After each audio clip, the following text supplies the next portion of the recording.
Hello, this is the Eureka Math presentation for parents. I am Heidi Carter, a teacher from Casita Center. I'm here because I love math and I want to explain the Eureka Math program to you that your students will be using this year. So let's dive in. Students will be given a student edition workbook and possibly a practice book for fluency. They have a green cover and they look something like this. There are several components of Eureka. Every lesson has 4 parts: fluency practice, application problems, concept development, and student debrief. And I will explain each one of those to you now. First is fluency practice.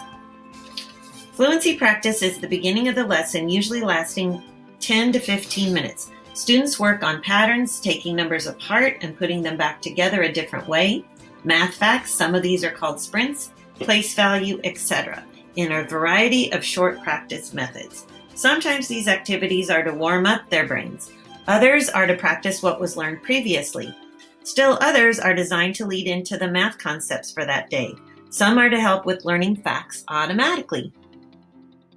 The second part of the lesson is the application problem, and it often lasts 5 to 7 minutes of the lesson. The purpose of the application problem is to provide practical, real-life application of the math concepts being learned.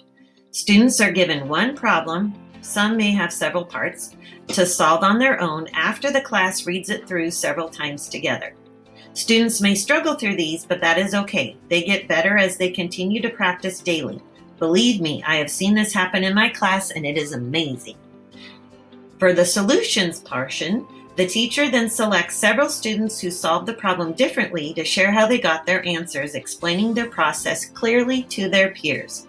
This way, students are able to see multiple methods for solving problems, then select to use the method that their brain connects with the most in future problems. Next, we move on to the lesson part, which is concept development. This section of the lesson is where the teacher presents new math concepts to students or reviews concepts learned previously. This normally lasts 30 to 35 minutes. At the first part of the concept development, the teacher models. The teacher begins by presenting the new math concept. Sometimes they are drawing a model, sometimes asking students questions, or sometimes walking students through steps.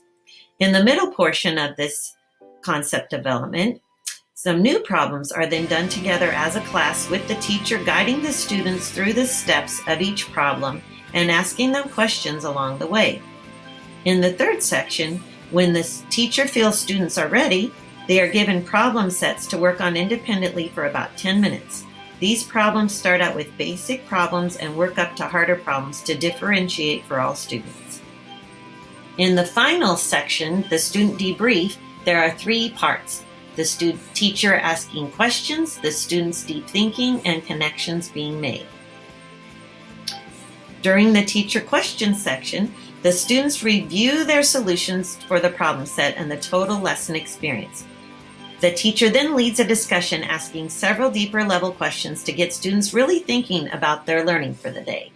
In the second portion, the students deep thinking, as the teacher asks these questions, students are encouraged to make connections with prior learning, new connections, see patterns, similarities, differences, and try to explain these thoughts to partners or the class. In the third part here, connections are made. If they can explain their thoughts, then they learn the math. Then an exit ticket is given and students are given just a few problems to show their learning. After looking at these, teachers can determine who still needs help, who grasped the learning, etc. Struggle. It is okay to see your child struggling with some of these problems. Our brains grow when we are given challenges and make connections. We want them to learn to persevere and not give up. We don't expect you to be their teacher. As parents, your role is to support your student while they work on Eureka. Give them encouragement. Give them a workspace free from distractions. Allow them time to think. Do not do the work for them, please. Thank you for your support in your child's education. If you have any further questions, please direct these towards your child's teacher or school.